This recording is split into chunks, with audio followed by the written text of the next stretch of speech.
வணக்கம். தடயத்தாரின் நம்மவர் நிகழ்வோடு இணைந்திருக்கின்றோம். மூத்த எழுத்தாளர் தேவகாந்தன் அவர்களின் சகுனியின் சிரம், இலங்கை தமிழ் நாவல் இலக்கியம் என 2 நூல் வெளியீட்டு நிகழ்வோடு இணைந்திருக்கின்றோம். இந்த நிகழ்வானது 27/4/2024 மாலை 4 மணி அளவிலே ஸ்காப்ரோ வில்லேஜ் கம்யூனிட்டி சென்டர் மண்டபத்திலே இடம்பெற்றது. இந்த நிகழ்வுக்கு SK விக்னேஸ்வரன் அவர்கள் தலைமை தாங்கியிருந்தார். எழுத்தாளர்களான கலாநிதி மைதிலி தயாநிதி அவர்களும், அருண்மொழிவர்மன் அவர்களும், அகிலன் அவர்களும் நூல் பற்றிய அறிமுக உரைகளை ஆற்றியிருந்தார்கள். இந்த இறுதியாக நூலாசிரியர் தேவகாந்தன் அவர்களுடைய உரையும் நன்றியுரையும் இடம்பெற்றது. இந்த நிகழ்வுகளை தொகுத்து தடயத்தார் நேயர்களோடு பகிர்ந்து கொள்வதில் நாங்கள் பெரும் மகிழ்ச்சி அடைகிறோம். இந்த நேரத்திலே இந்த விழா குழுவினர்களுக்கும், எழுத்தாளர் தேவகாந்தன் அவர்களுக்கும், உரையாற்றிய அனைத்து பேச்சாளர்களுக்கும் எங்களுடைய நன்றியையும் பாராட்டுக்களையும் அன்பையும் தெரிவித்துக் கொண்டு நிகழ்வுக்குள்ளே செல்வோம். நன்றி.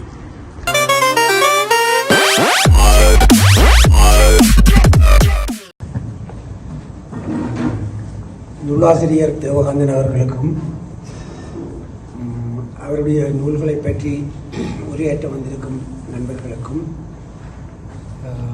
கூட்டத்தில் கலந்து கொண்டிருக்கும் ஒவ்வொருவருக்கும் எனது அன்பான மாலை வணக்கங்கள். இந்த நிகழ்வு ஒரு முக்கியமான நிகழ்வு என்று நான் நினைக்கின்றேன். ஏனென்றால் இந்த நூலின் ஆசிரியர் ஒரு முக்கியமான படைப்பாளி. கடந்த 6 தசாப்தங்களாக, அதாவது என்னுடைய 20 வயசில் ஈழநாடு பத்திரிகையில் ஒரு ஊடகவியலாளராக கடமையேற்க தொடங்கி இன்று வரை எழுதி கொண்டிருப்பவர். அவருடைய நிறைய பல நூல்கள், சரியாக சொல்வதுன்னு சொன்னால் 12 நாவல்கள் இதுவரையில் வெளிவந்திருக்கின்றன. 2 குறுநாவல்கள், 6 சிறுகதை தொகுப்புகள், 4 கட்டுரை தொகுப்புகள் என்பவை ஏற்கனவே வந்துவிட்டன. அது இதில் இருக்கின்ற ஒரு கட்டுரை தொகுப்பும் 2 குறுநாவல்களை உள்ளடக்கிய ஒரு சிறுகதை தொகுப்புமாக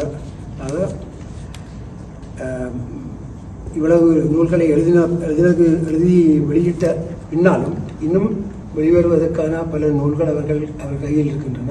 என்னிடம் கூட மொய்ப்பு பார்ப்பதற்காக ஒரு நாவல் கையில் இருக்கின்றது. ஒரு இந்த எங்களுடைய கடந்த கால அனுபவத்தில் நான் வச்சு சொல்கின்றேன். இந்த அளவுக்கு நிறைய எழுதின, நிறைய இந்தளவு நீண்ட காலமாக தொடர்ந்து எழுதி கொண்டிருக்கிற ஒரு படைப்பாளியாக நான் நினைக்கின்றேன். எனக்கு தெரிய அவரை மட்டும்தான் என்னால் சொல்ல முடியும். முக்கியமான ஒரு படைப்பாளியினுடைய நூல்களை வெளியிடும் ஒரு சந்தர்ப்பம் எனக்கு கிடைத்ததுக்கு நான் அவருக்கு நன்றி சொல்ல கடமைப்பட்டிருக்கின்றேன். இவருடைய எழுத்தினுடைய இவருடைய எழுத்தினுடைய முக்கியமான பக்கங்கள் என்ன என்பது சம்பந்தமாக இங்கே உரையாற்றுவதற்காக வந்திருக்கின்ற நண்பர்கள் பேசுவார்கள். அவர்கள் பேசும் போது ஏதாவது நான் நினைத்த விஷயங்களை அவர்கள் சொல்லாமல் இருந்தால் அதை நான் அவர்கள் அடுத்ததாக அந்த விஷயங்களை சொல்லலாம் என்று நினைக்கின்றேன். ஏற்கனவே 1 மணி நேரம் தாக்கி நாங்கள் தொடங்கிய வழியால் நான் அதிலே குறித்து கொண்டு வந்த விஷயங்களை இப்போதைக்கு சொல்ல வேண்டாம் என்று நினைக்கிறேன். அந்த அடிப்படையில் இவருடைய இந்த தேவகாந்தன் அவர்கள் எனக்கு எழுதி தந்த உரைகள், முதலாவதாக தமிழ் நாவல் இலக்கியம் பற்றிய நிகழ்வை உரைகளை நடத்துவதற்காக எழுதி தந்திருக்கின்றேன். இந்த தமிழ் நாவல் இலக்கியம் என்ற இந்த நூல் பற்றி ஒரு சின்ன குறிப்பு நான் சொல்லலாம். இந்த நூல் தமிழ் நாவல் இலக்கியம் பற்றி நிறைய நூல்கள் வந்திருந்த போதும், முக்கியமாக வரலாற்று ரீதியில், கோட்பாட்டு ரீதியில் அல்லது அவை வந்த காலகட்டத்தில் அந்த பிற எழுத்துக்களோட இல்லை பிறமொழி எழுத்துக்களுடன் ஒப்பிட்டு எழுதப்பட்ட நூல்கள் நிறைய வந்திருக்கின்றன. நிறைய என்றால் ஆகப்பெரிய பெருந்தொகையில் 6-7 பேருடைய நூல்கள் வந்திருக்கின்றன. அந்த நூல்களுடன் ஒப்பிடுகையில் இது சற்று வித்தியாசமாக அவருடைய பார்வை, அவருடைய ரசனை என்பதை கால ஒழுங்கின் அடிப்படையில் எழுதியிருக்கின்றார். அவருடைய கருத்துக்கள் எல்லாம் அவர் அந்த நூலில் எழுதியிருக்கிற நாவல்கள் சம்பந்தமான எல்லா கருத்துக்களுடன் ஒருவர் உடன்பட முடியாமல் இருக்கலாம் அல்லது உடன்படக்கூடியதாக இருக்கலாம். ஆனால் மிக தெளிவாக தன்னுடைய பார்வையை அந்த நூல்களில் முன்வைத்து இதென்றிருக்கிறார். இது கிட்டத்தட்ட ஒரு மொத்தமாக 137 வருட காலத்தில் வந்த எனக்கு தெரிய அனைத்து நூல்களை பற்றியும் அவர் தன்னுடைய பார்வையை செலுத்தியிருக்கின்றார் என்பது மிக முக்கியமான ஒரு குறிப்பாக இந்த இடத்தில் சொல்ல விரும்புகின்றேன். இந்த நூலை முதலாவதாக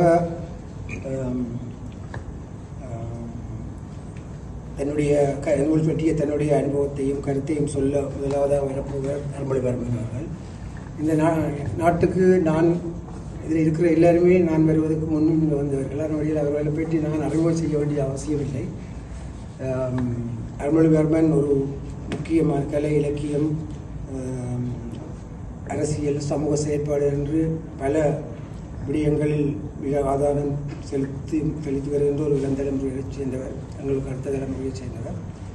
அவர் முதலாவதாக இந்த நூல் பற்றிய தனது கருத்துக்களை குறிப்பிடுவார். இந்த அவையில் நிறைந்திருக்கின்ற அனைவருக்கும் நிறைந்த வணக்கங்களை தெரிவித்துக் கொண்டு இந்த சந்தர்ப்பத்தை எனக்கு தந்த தேவானந்தன் அவர்களுக்கும் நிகழ்ச்சி ஒருங்கிணைப்பாளர்களுக்கும் ஒரு முறை நன்றியை கூறிக்கொண்டு எனது உரைக்குள் கட்டுரை வாசிப்புக்குள் நான் நுழைகின்றேன். தேவானந்தனின் இலங்கை தமிழ் நாவல் இலக்கியம். பொதுவாக எனது வாசிப்பில் தேர்வுகளாக சமூகவியல், சமூக நீதி சார்ந்த நூல்களே பெரும்பான்மையாக அமைந்திருக்கின்றன. ஆயினும் சில ஆண்டுகளுக்கு முன்னர் தமிழ் பாஷை மீள்பதிப்பு குறித்து வேலை செய்த போது தமிழ் இலக்கிய வரலாற்றிலும் பதிப்பு வரலாற்றிலும் ஆர்வம் ஏற்பட்டிருந்தது. அப்படி தொடங்கிய வாசிப்பு அனுபவத்தின் போது இலக்கிய வரலாறு என்பது எவ்வளவு பரந்த, ஆழமான, வசீகரமான ஒரு விடயப்பரப்பு என்பதனையும் உணர்ந்து கொள்ளக்கூடியதாக இருந்தது. அதன் தொடர்ச்சியாக ஈழத்தின் ஆரம்பகால இதழ்கள், சிறுகதை எழுத்தாளர்கள் குறித்த சில கட்டுரைகளையும் 10 ஆண்டுகளுக்கு முன்னர் எழுதி வந்தேன். தமிழ் இலக்கிய வரலாறு, பதிப்பு வரலாறு ஆகிய துறைகளில் சமகாலத்தின் மிக பெரும் புலமையாளர்களில் ஒருவரான சத்தியதேவனுடனான நெருக்கமான நட்பும் எனக்கு இவ்விடயத்தில் ஒரு நல்லூலாக அமைந்தது.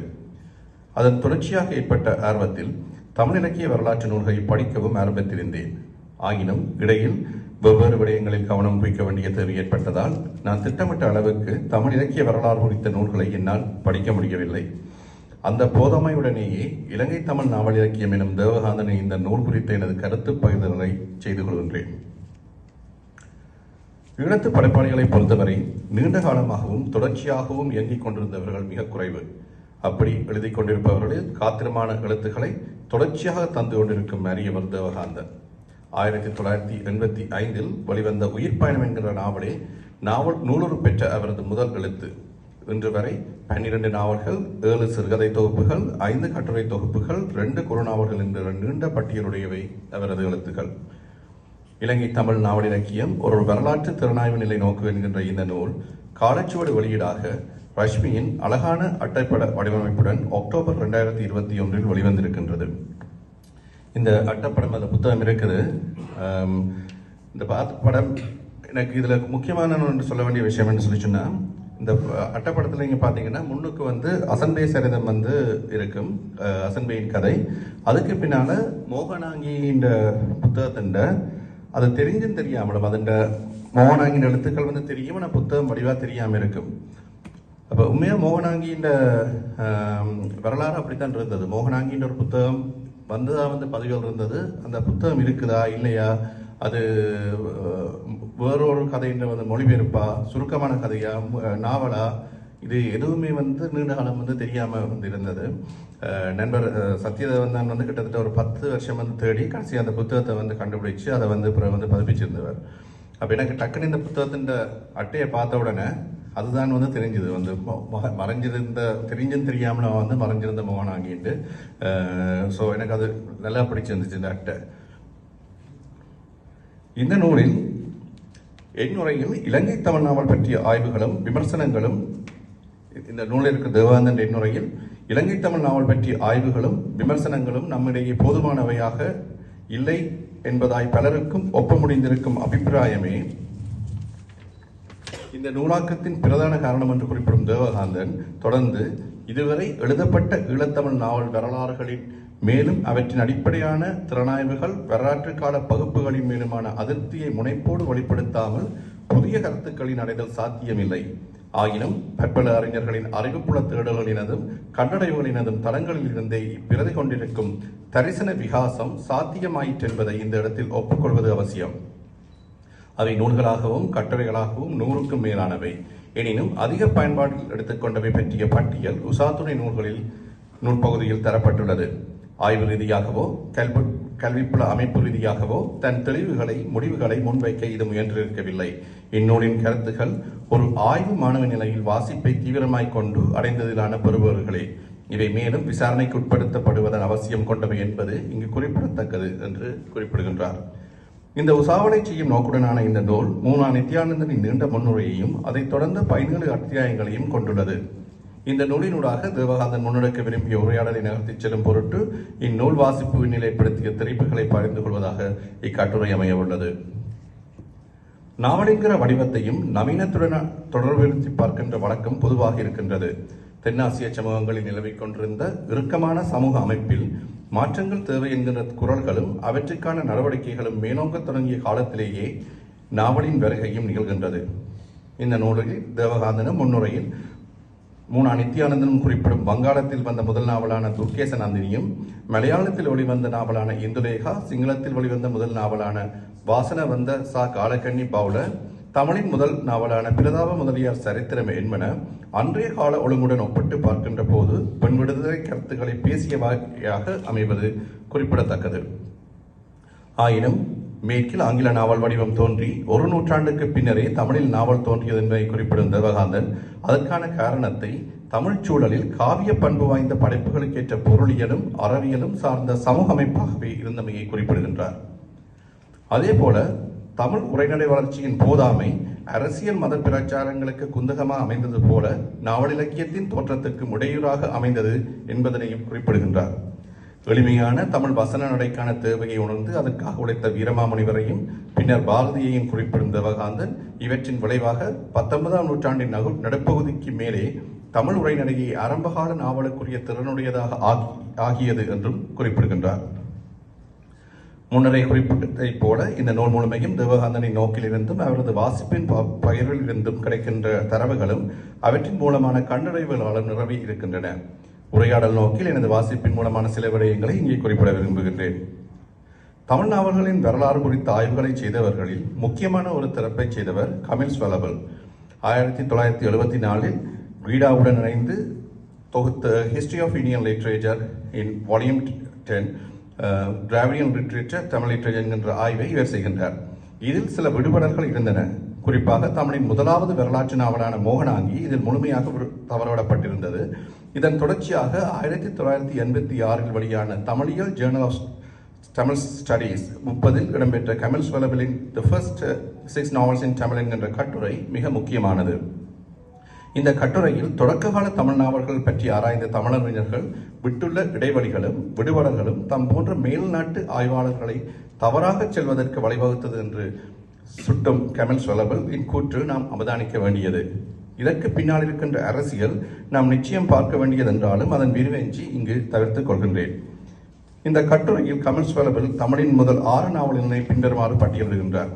முதலாவது தமிழ் நாவலாக 1879 மூனா வேதநாயகம் பிள்ளை எழுதிய பிரதாப முதலியார் சரித்திரம். இரண்டாவது தமிழ் நாவலாக 1885 சித்திலஃபை எழுதிய அசன்பே சரிதம். மூன்றாவது நாவலாக 1887 வேதநாயகம் பிள்ளை எழுதிய சுகுணசுந்தரி. நான்காவது நாவலாக சுவை குருசாமி சர்மா எழுதிய பிரேம காலவாத்தியம்.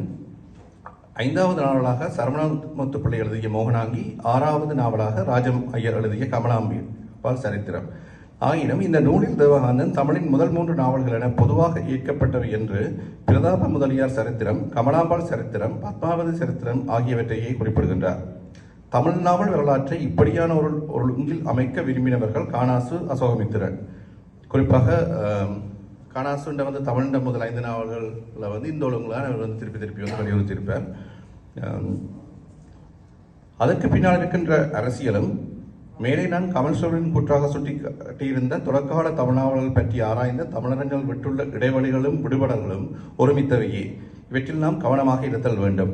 தமிழின் முதல் வரலாற்று நாவலாகிய மோகனாங்கியை கண்டுபிடித்தமை குறித்து சத்யதேவி எழுதிய 3 கட்டுரையிலும் மோகனாங்கிக்கு எழுதிய பதிப்புரையிலும் இந்த விடுபடல்கள் எவ்வாறு தொழிற்பட்டுள்ளன என்பனவற்றை விவரமாக பதிவு செய்துள்ளார். ஈழத்தில் நாவல் வளர்ச்சி பற்றி குறிப்பிடும் பொழுது ஆரம்பகால முயற்சிகள் திருகோணமலையிலிருந்து முன்னெடுக்கப்பட்டமைக்கு திருகோணமலையின் சமூக பொருளாதார அமைப்பு, அங்கு நிலமானிய முறை இறுக்கமான முறையில் இல்லாமை ஆகியவற்றை காரணங்களாக தேவகாந்தன் கூறியிருப்பது ஒரு நுணுக்கமான அவதானமாகும். ஈழத்தின் முதல் நாவல் எதுவென்ற கேள்வியும் இங்கே அலசப்படுகின்றது.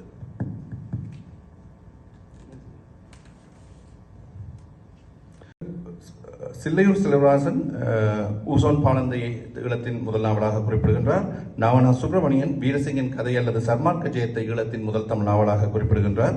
மூனா கணபதி பிள்ளை காவலப்பெண் கதையை தமிழின் ஈழத்தின் முதல் நாவலாக குறிப்பிடுகிறார். தேவகாந்தன் இந்த நூலில் இவற்றை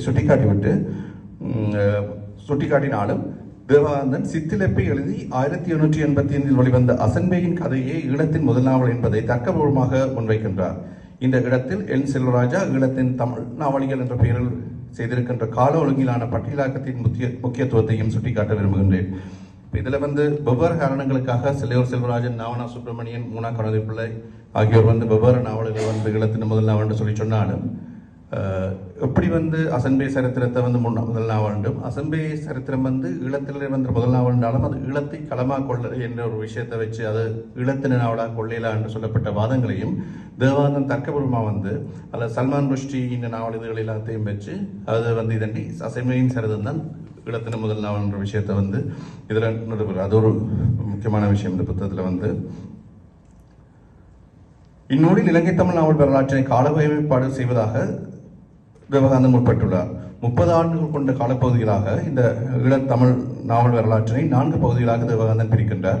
அதில் 1895 முதல் 1925 வரையான காலப்பகுதியை மத இலக்கிய தோற்ற காலமாகவும், 1926 முதல் 1955 வரையான காலத்தை அற இலக்கிய தோற்ற காலமாகவும், 1956 முதல் 83 வரையான காலப்பகுதியை முற்போக்கு இலக்கிய காலமாகவும், 84 முதல் 2020 வரையான காலப்பகுதியை புலம்பெயர் காலமாகவும் தேவகாந்தன் பிரிக்கின்றார். இந்த பிரிவில் மத இலக்கிய தோற்றம், அற இலக்கிய தோற்றம் ஆகியன வழிந்துருவாக்கப்பட்ட பிரிவுகளாகவே எனக்கு தோன்றுகின்றன. குறிப்பாக 895 முதல் 1925 வரையான மத இலக்கிய தோற்றத்தில் குறிப்பிடப்படுகின்ற நாவல்களில் அன்றிருந்த மதப்பெறவல், மதமாற்றம் போன்ற சமூக நிலைமைகள் பதிவு செய்யப்பட்டிருக்கின்றன. ஆனால் அவற்றின் அடிப்படையில் மத இலக்கியம் என்று அவற்றை வகைப்படுத்தலாமா என்கின்ற கேள்வி எனக்கு எழுகின்றது. ஆயினும் தேவகாந்தன் இந்த வகைமைக்குள் குறிப்பிட்டுள்ள வீரசிங்கன் கதை, நீலகண்டன் ஒரு சாதி வேளாளன் ஆகிய இரண்டும் இப்பொழுது அணுக்கத்தில் இல்லாமலே இருக்கின்றன.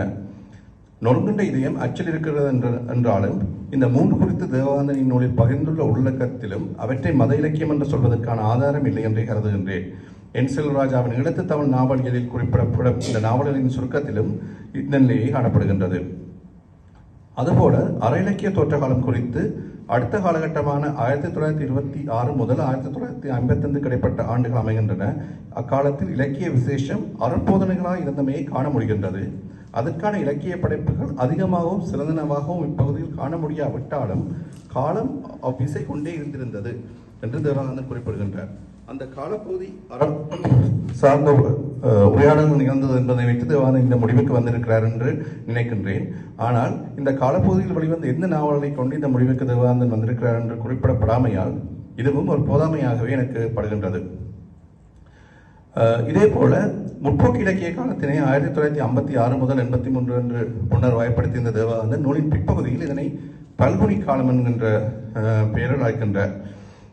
அப்படி அழைக்கின்ற பொழுது அவற்றை முற்போக்கு இலக்கியம், எதிர்ப்பிலக்கியம், தேசிய இலக்கியம் என்கின்ற 3 பிரிவுகளாக தேவகாந்தன் பிரிக்கின்ற போதும் முற்போக்கு இலக்கியத்துக்கும் எதிர்ப்பிலக்கியத்துக்கும் வெவ்வேறு நாவலர் உதாரணம் காட்டி விட்டு தேசிய இலக்கியம் என்ற வகையில் எந்த நாவலையும் சுட்டிக்காட்டவில்லை.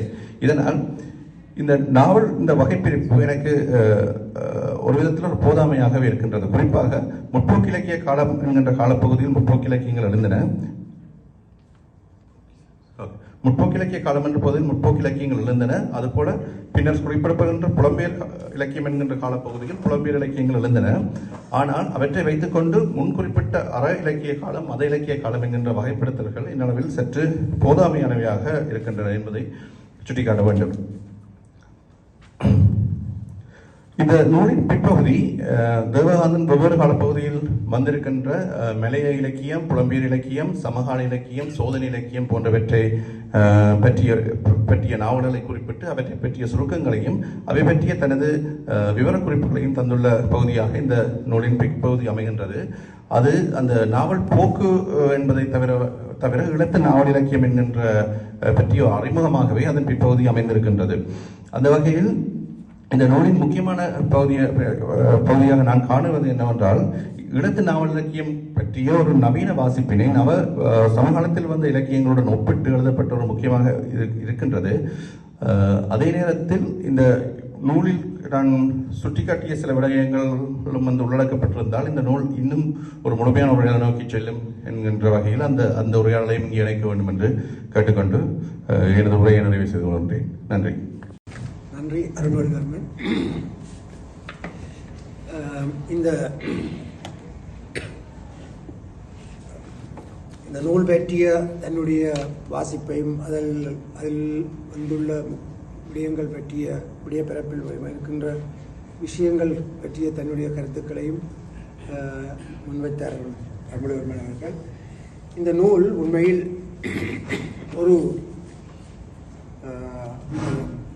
ஈழத்து தமிழ் இலக்கிய படைப்புகள் சார்ந்து வந்த பிற நூல்களைப் போல கைலாசபதி எழுதியிருக்கிறார், கே சுப்பிரமணியம் எழுதியிருக்கிறார். அப்படி நிறைய 4-5 நபர்கள் எழுதின நூல்களில் இருக்கிற பார்வைக்கும் இதனுடைய பார்வைக்கும் இடையிலான வித்தியாசத்தை சுட்டிக்காட்டி, ஆனால் இந்த நூலிலே இருக்கக்கூடிய தான் போதாமை என்று கருதுகிற விஷயத்தையும் சுட்டிக்காட்டி தன்னுடைய கருத்தை அவர் இங்கே குறிப்பிட்டிருக்கின்றார்.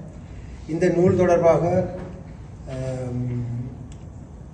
அடுத்ததாக பேச வருபவர் மைதிலி தயாநிதி அவர்கள். மைதிலி தயாநிதி அவர்களையும் நான் அறிமுகம் செய்ய வேண்டிய அவசியமில்லை. ஒரு தொடர்ச்சியாக தமிழ் இலக்கியம், தமிழ் எழுத்துக்கள் சம்பந்தமாகவும் தொடர்ந்து எழுதி கொண்டு வருபவர். இந்த நிறைய கூட்டங்களில் நான் சந்திக்கிறேன். மிக நிதானமாக தனக்கு கொடுத்த நேரத்துக்குள் தெரிவிக்க வேண்டிய கருத்துக்களை முடிந்தளவுக்கு முழுமையாகவும் சிறப்பாகவும் செய்து வருகின்ற ஒரு மிக அக்கறையுடன் கூட்டங்களில் கலந்து கொண்டு பேசுகின்ற ஒருவராக நான் அவரை சொன்னேன். நினைக்கிறேன் கனடாவிலே அதுக்கு ஒரு ரேட்டிங் வச்சால் நான் அவருக்கு தான் முதலாவது பரிசு கொடுக்கிறதுக்காக. இந்த நூல் பற்றிய அவருடைய கருத்துக்களை அடுத்ததாக கேட்கலாம். நன்றி. தலைவர் அவர்களுக்கும் நூலாசிரியர் தேவகாந்தன் அவர்களுக்கும் நூல் பற்றி பேச வந்திருப்பவர்களுக்கும் அவையோருக்கும் முதற்கண் எனது நன்றி உரித்தாகுக. அருள்மொழிவர்மன் பேசிய அதே நூலை பற்றித்தான் நானும் பேச வந்திருக்கின்றேன்.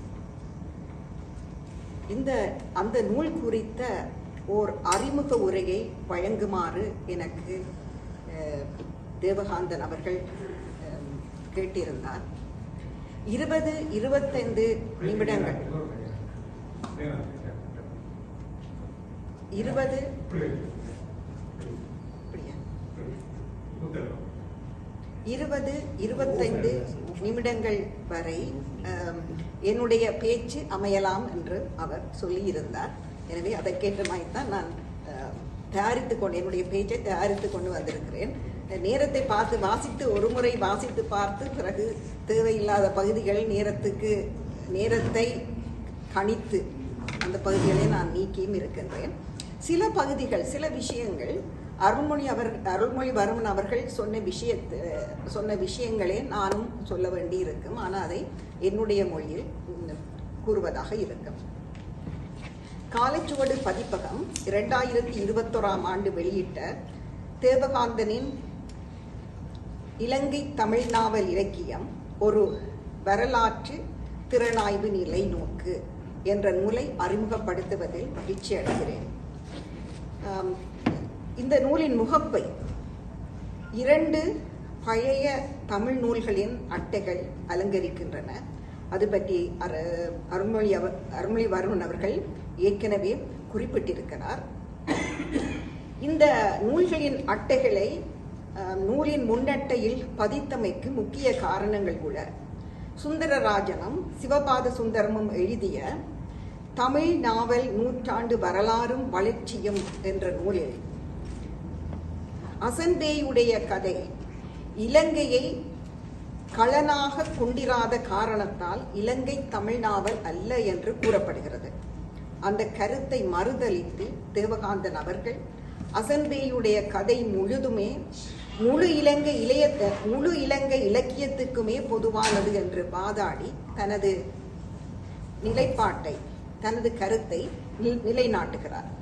அதுபோன்று மோகனாங்கியும் பல்கலைக்கழகம் சார்ந்த புலமையாளரின் கவனத்தை பெறாதிருந்து உயர்கல்வி நிறுவனங்களுக்கு வெளியே இருந்து எடுக்கப்பட்ட முயற்சிகளின் விளைவாகவே தமிழிலே எழுந்த முதல் வரலாற்று நாவல் என்ற தகுதிப்பாட்டை எய்தியமை குறித்து தேவகாந்தன் மிக விரிவாக எழுதியிருக்கிறார்.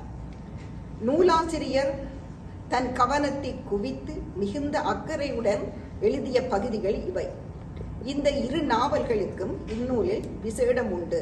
அந்த முக்கியத்துவத்தினை உணர்த்தும் வகையில் இந்நூல்கள் முன்னட்டையில் காட்சிப்படுத்தப்பட்டிருக்கின்றன என்று சொல்லலாம். இந்த நூலின் அமைப்பை பார்த்தோம் என்று சொன்னால் 207 பக்கங்கள், 17 அத்தியாயங்கள். நூலின் இறுதியில் சில மன்னிக்க வேண்டும் ரெப்பிட்டிஷனுக்கு, அருள்மொழிவர்மன் சொன்ன சில விஷயங்களே நான் சொல்ல வேண்டியிருக்கிறது. நூலின் இறுதியில் ஆசிரியர் ஏற்கனவே வெளியிட்டிருந்த சில நாவல்களின் விமர்சன குறிப்புகளும் இந்நூல் எழுதுவதற்கு உதவியாக இருந்த நூல்களின் பட்டியல் ஒன்றும் காணப்படுகிறது. இந்த நூற்பட்டியல் தேவகாந்தனின் நூலை பரந்த தமிழ் இலக்கிய வரலாற்றியல் பரப்பில் வைத்து நோக்க உதவுகிறது. தன் நூலில் குறிப்பிடும் எல்லா நூல்களையும் அவர் இதிலே இங்கு உள்ளடக்கவில்லை.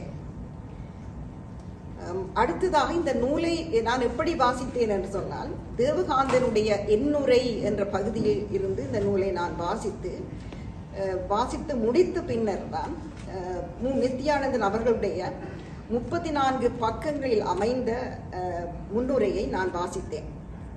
நாவலின் பொது பண்புகள் குறித்த மேனாட்டு திறனாய்வாளருடைய கருத்துகள், இந்நூலினுடைய சிறப்புகள், நூல் மேம்படுத்தற்கான ஆலோசனைகள் என கனதியான ஒரு நூலுக்கு மேலும் ஒரு கனதியான பரிமாணத்தை அவர் முன்னுரை அளித்திருக்கிறது என்று நான் எண்ணுகிறேன். இந்த வாசிப்பு அனுபவம் எப்படி இருந்தது என்றால், தேவகாந்தன் புனைகதை அல்லாத எழுத்திலும் தன்னை ஒரு சிறந்த கதை சொல்லியாக நிலைநிறுத்திக் கொள்கிறார் என்பது இந்நூலை வாசிக்கும் பொழுது புரிந்தது. தேவகாந்தனின் எழுத்தில் நிதானம் உண்டு, அதே சமயம் கூர்மையும் வீச்சும் உண்டு.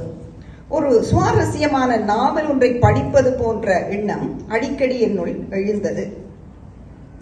தனக்கு எழுத்துக்கும் இடையில் ஒரு இடைவெளியை தேவகாந்தன் பேணுவதையும் நாம் இங்கு அவதானிக்கலாம். இலக்கிய வரலாற்றை எழுதும் போது ஆசிரியர்கள் பெரும்பாலும் தனிப்பட்ட கருத்துகள் அல்லது சார்பு நிலைகளை காட்டிலும் புறநிலை தன்மையை பேணுதற்கும் சரியான தரவுகளிலும் பகுப்பாய்விலும் கவனம் செலுத்துவதற்கும் புறநிலைப்பட்ட நடையினை பின்பற்றுகிறார்கள். இந்த புறநிலைப்பட்ட எழுத்தும் நடையும் அவர்களது நூல் அறிவார்ந்த நூலாகவும் அதிகாரபூர்வமானதொரு நூலாகவும் பார்க்கப்படுவதற்கு ஏதுவாகும்.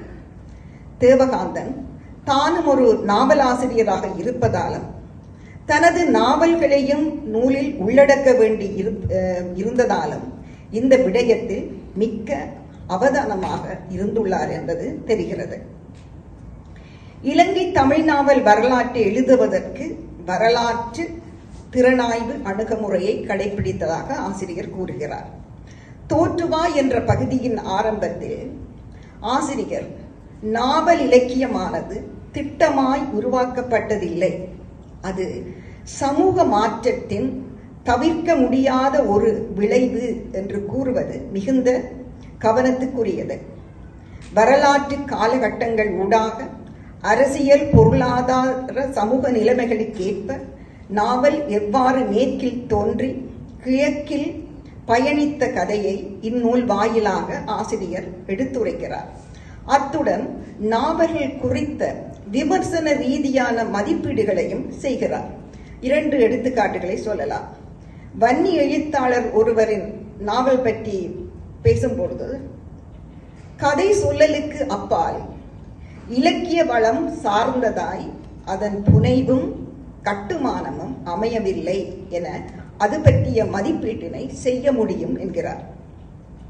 சில சமயங்களிலே இலக்கிய வகை ஒன்றினது, உதாரணமாக போர்க்கால நாவல்கள் குறித்த ஒரு கொஞ்சம் கடுமையான விமர்சனத்தையும் நாங்கள் இதிலே காணலாம். அதை வாசிக்கிறேன், ஒரு சின்ன பகுதி தான். காலை மாலை வர்ணனைகள், சூரிய சந்திர காய்வுகள், வனத்தினதும் தரையினதும் அடர்த்தியும் விரிவும் சொல்வதால் ஒரு போருலா நாவலாகி விடுவதில்லை. போர்க்கால நாவல்களை பொறுத்து தமிழில் வெறுமையே எஞ்சுகிறது. புனைவிலக்கிய வடிவெடுக்கும் பிரதிகளில் வாசகர் முதன்மையாய் தேடுவது உண்மையை அல்ல, அனுபவத்தை, அது அளிக்கும் மெய்யியல் விளக்கத்தை, நேரில் காணாதவற்றில் கண்டதாய் அடையும் பரவசத்தை அல்லது பதற்றத்தை.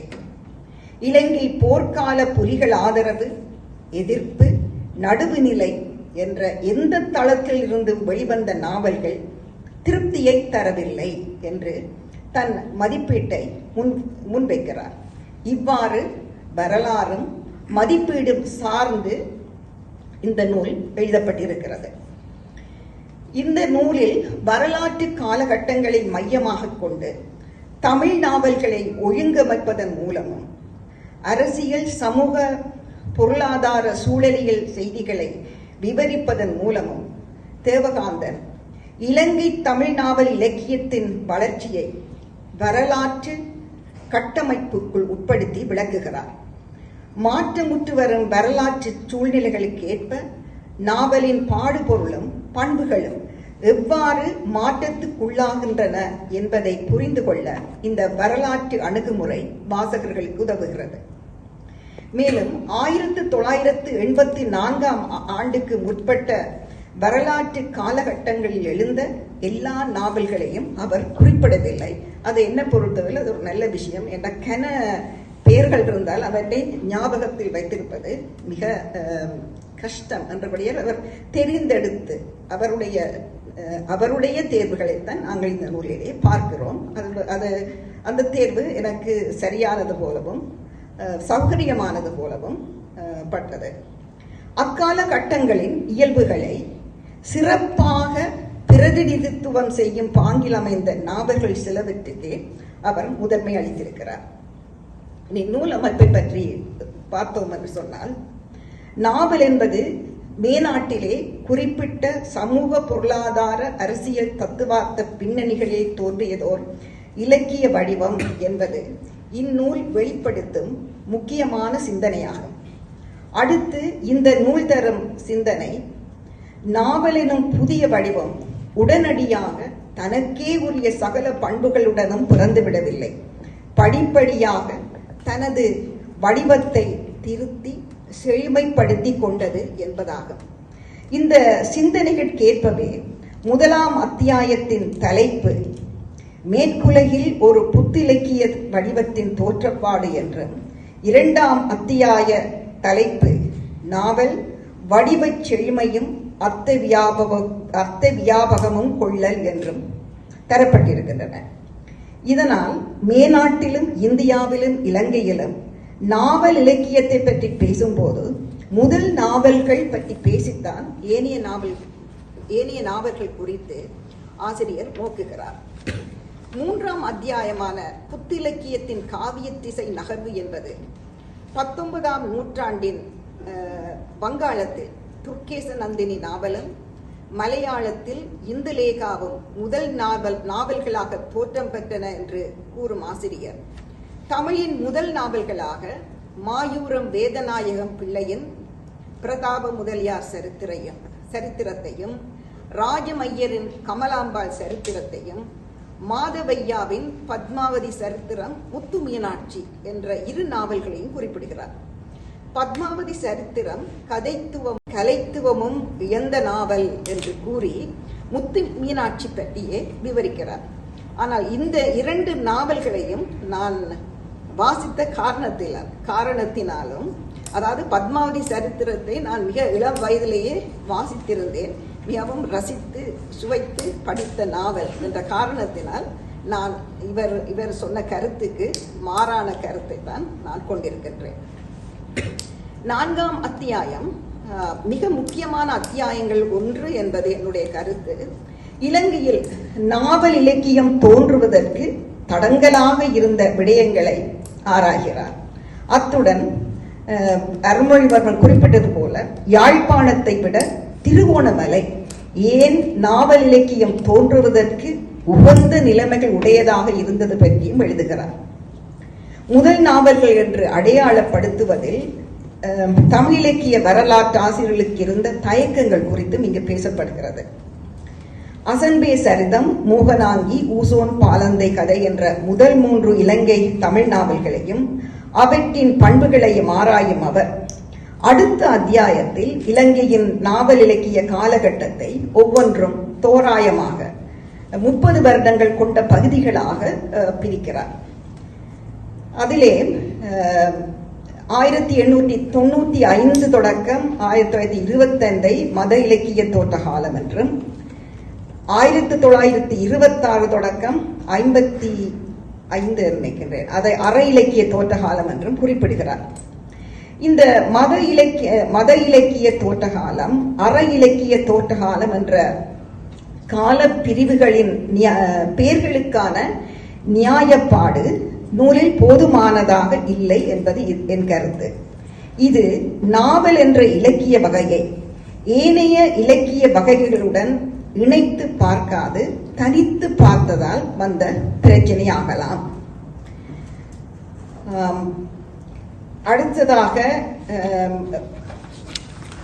1926க்கும் 56ஆம் ஆண்டுக்கும் இடைப்பட்ட காலத்தை அவர்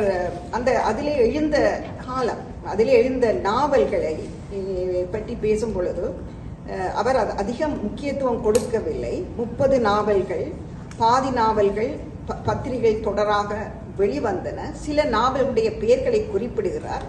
ஆனால் அவை பற்றி விசேஷமாக கூற ஏதுமில்லை என்பது அவருடைய கணிப்பு. ஆனால் அது எனக்கு சரியாக அந்த பகுதி இன்னும் கொஞ்சம் ஆதாரபூர்வமாக எழுதியிருக்கலாமோ என்று எனக்கு பட்டது. ஆனால் இந்த காலகட்டத்தை 1926க்கும் 56க்கும் இடைப்பட்ட காலத்தை நாவலின் வீச்சு குறைவடைந்த காலம் என்று சொல்கிறார். அதற்கு சொல்கின்ற காரணங்கள் இன்ட்ரெஸ்டிங்காக இருந்தது. ஒன்று சமூக பொதுநிலையாயிருந்த இன்ப கலைகளுக்கு எதிரான உணர்வு, சிறுகதையின் எழுச்சி, மொழிபெயர்ப்புகளில் கூடிய கவனம் செலுத்தப்பட்டமை காரணமாக இந்த ஒரு தேக்க நிலை அடைந்த காலம் போல் இதை அவர் கொள்கிறார். நித்யானந்தனுடைய கூலித்தமிழ் நூலை அடிப்படையாக கொண்டும் அவர் மலையகத்தில் எழுந்த ஓரிரு நாவல்களை குறிப்பிடுகிறார். ஆனால் மண் வஞ்சிக்கப்பட்ட மக்களிடம் இருந்து ஆழமான நூல் தோன்றுதல் சிரமம் என்று அவர் கூறுகிறார். மற்றது இந்த காலப்பகுதியை 1926க்கும் அந்த 55-56க்கும் இடையில் உள்ள காலத்தை அவர் இலங்கை தேசிய உணர்வு காலம் என்றும் அவர் வர்ணிக்கிறார். எச். நல்லையாவின் சோமாவதி அல்லது இலங்கை இந்திய நட்பு என்ற நாவல் முழு இலங்கையையும் கதை பின்புலம் ஆக்கியதோடு தமிழ் சிங்களம் என்ற ஈரின கதாபாத்திரங்களுடன் நகர்கிறது என்று அவர் சொல்கிறார். அதை ஆதாரமாக கொண்டுதான் இலங்கை தேசிய உணர்வு காலம் என்று சொல்கிறாரோ எனக்கு சரியாக விளங்கவில்லை. ஆனால் எனக்கு இந்த காலத்தை தேசிய உணர்வு காலம் என்று சொல்வதில் சற்று பிரச்சனை ஒன்று. 1925 ஆண்டின் பின்னர் தான் இலங்கை தமிழ் சமூகத்தின் நலன்கள் பாதுகாக்கப்பட வேண்டும் என்பதன் தேவை மிக வெகுவாக உணரப்பட்ட காலம், அதாவது தமிழ் நேஷனல் கான்சியஸ்னஸ் துளிர்விட்ட காலம் என்று ஜேரட்டம் வில்சன் ஸ்ரீலங்கன் தமிழ் நேஷனலிசம் என்ற நூலில் கூறுகிறார். தமிழர் இலங்கையின் ஆட்சி அதிகாரங்களில் சரி பங்கு கேட்ட காலம் என்றபடியால் இந்த காலத்தை தனிய இலங்கை தேசிய உணர்வு காலம் என்று சொல்வதுடன் இந்த தமிழ் தேசிய உணர்வு உருவாக்க காலம் என்றும் சொல்லலாம் என்பது என்னுடைய நினைப்பு. அடுத்த காலகட்டத்தை பற்றி தான் நூலுடைய 9, 10 அத்தியாயங்கள், அதாவது 56க்கும் 83க்கும் இடைப்பட்ட வரலாற்று காலகட்டத்தையும் அந்த காலத்தில் தோன்றிய இலக்கிய சிந்தனைகள் பற்றியும் பேசுகின்றன. பலருக்கு இந்த பகுதிதான் மிகவும் பரிச்சயமான காலம். இதை பல்குனி காலம் என்று சொல்வார். முற்போக்கு சிந்தனை, அதற்கு எதிரான சிந்தனைகள், நட்போக்கு, மெய்யுள் போன்ற சிந்தனைகள் எழுந்த காலம். மற்றது தமிழ் தேசிய சிந்தனை என்று இந்த மூன்றையும் அவர் அடையாளம் காட்டுகிறார். மார்க்சிய சிந்தனை கொண்ட இலங்கை முற்போக்கு எழுத்தாளர் சங்க செயற்பாடுகள், மண்வாசனை இலக்கிய முகிழ்ப்பு, இதனால் தமிழ்நாட்டு இலக்கியம் பிறிதொரு நாட்டிலக்கியம் என்ற தெளிவு, தமிழ்நாட்டு வெகுஜன நூல் இறக்குமதிக்கான கட்டுப்பாடுகள், வெகுஜன எழுத்து நிராகரிப்பு, உதாரணமாக கல்கி, அகிலன் போன்றவருடைய எழுத்துக்களை நிராகரித்தல், இந்த விஷயங்கள் எல்லாம் இந்த 2 அத்தியாயங்களிலும் விரிவாக பேசப்படுகின்றன. இதிலே முற்போக்கிலக்கிய நாவல்கள் பற்றியும் எதிர்ப்பிலக்கிய நாவல்கள் குறித்தும் பேசுகிறார். ஆனால் இந்த அதைவிடவும் இன்னொரு பகுதியான நாவல்கள் குறித்தும் சொல்கிறார். அது வீரகேசரி பிரசுர நாவல்கள், பெருமதியான நாவல்கள். இவை முற்போக்கு, நட்போக்கு என்ற அடையாளம் பெறாத, என்று அடையாளம் படுத்தப்படாது வந்த வீரகேசரி பிரசுர நாவல்கள் என்று செங்கையாளியானுடைய நாவல்கள், அருள் சுப்பிரமணியத்தினுடைய அவர்களுக்கு வயது வந்து விட்டது, தெளிவத்தை ஜோசப்பின் காலங்கள் முதலிய நாவல்களை குறிப்பிடுகின்றார். ஆனால் இந்த காலகட்டத்தை குறித்து அவர் சொல்கின்ற ஒரு முக்கியமான விஷயம் என்னவென்று சொன்னால், இலங்கையின் துர்ப்பாக்கியம் என்னவெனில் அது மார்க்சிய விமர்சனத்தை உயர்த்தி பிடித்தளவு கலைத்துவத்தை கைதூக்கி விடவில்லை என்பதுதான். கருத்துருவில் கரிசனம் கொண்ட அளவு கட்டுமானத்திலும் பிற அழகியலிலும் கருத்து வைக்கவில்லை என்பதுதான் என்று சொல்கிறார். அப்ப இந்த குறைபாடு பார்த்தால் இவர் பின்னால் எழுதி கொண்டு போகின்றவற்றை வாசிக்கும் பொழுது இந்த குறைபாடு தொடர்ச்சியாக இருக்கின்றதோ என்ற எண்ணம் மனதிலே எழுந்தது. இந்த 11ஆம் அத்தியாயத்தில் தான் அவர் புலம்பெயர் இலக்கியத்தை என்ற கருத்தாக்கத்தை வரையறை செய்து அதனை 6 பகுதிகளாக பிரித்து ஆராய்கிறார். இந்தியாவுக்கு புலம்பெயர்ந்த அகதிகளின் நாவல் இலக்கியம், 1983க்கு பின்னரான புலப்பெயர்வு தமிழ்நாட்டை நோக்கித்தான் இருந்தது. அங்கே இலக்கியம் எழுந்தது, புலம்பெயர் இலக்கியம் என்றே அவற்றை கொள்ள வேண்டும் என்ற வாதத்தை அவர் அங்கு முன்வைக்கிறார். அடுத்தது மேற்கில் புலம்பெயர்ந்தோர் இலக்கியம், முதலாம் அலை, இரண்டாம் அலை, புலத்தில் தோன்றிய இலக்கியம், ஈழத்தில் தோன்றிய இந்த காலகட்டத்திலே ஈழத்தில் தோன்றிய இலக்கியம், போர் இலக்கியம், பரீட்சார்த்த இலக்கியம் என்று 6 பகுதிகளாக அவர் பகுத்து இந்த நாவல்களை ஆராய்கிறார். இறுதி அத்தியாயமான நிறைவுரை எனக்கு மிக முக்கியமானது ஒன்றாகப்பட்டது. இலங்கை தமிழ் நாவல்களின் சிறப்பான பயணத்துக்கான வருங்கால செல்நெறி துலக்கமாகுமாறு புலப்படுத்தப்பட்டுள்ளது என்று சொல்கிறார்.